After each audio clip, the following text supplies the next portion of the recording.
Hi friends, ఈరోజు మేము party చేసుకుంటున్నాము. మా packing batch Lakshmi Srinivasa hatchery నుంచి ప్యాకింగ్ బ్యాచ్ పార్టీ చేసుకుంటున్నాం. ఈ రోజున మేము చికెన్ కర్రీతో పాటు సోర ముక్కలు తెచ్చుకొని అవి వేపుకొని తింటున్నాము. చాలా చక్కగా కూర చాలా టేస్ట్గా ఉంది. ఇది చికెన్ కర్రీ మంచి మసాలాతో చక్కగా కొత్తిమీర వేసి ఈ విధంగా కలుపుతూ కొద్ది స్మెల్ బాగుంటుందని మేము కొత్తిమీర వేస్తున్నాము. చాలా చక్కగా టేస్ట్గా బాగుంది. టేస్ట్ చూసాము.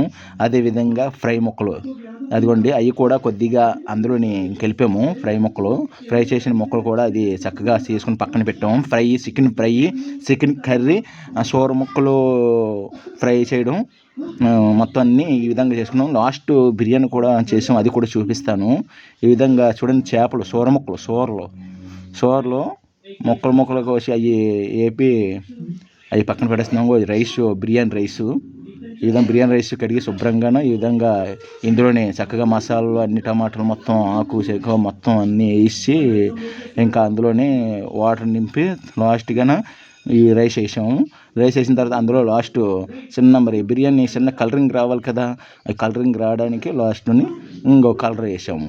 Okay, thanks for watching. Okay, మాకు chicken fry ready, chicken curry ready, సోర ముక్కలు ఫ్రై చేసడం అయిపోయింది. లాస్ట్గా బిర్యానీ కూడా తయారైపోయింది.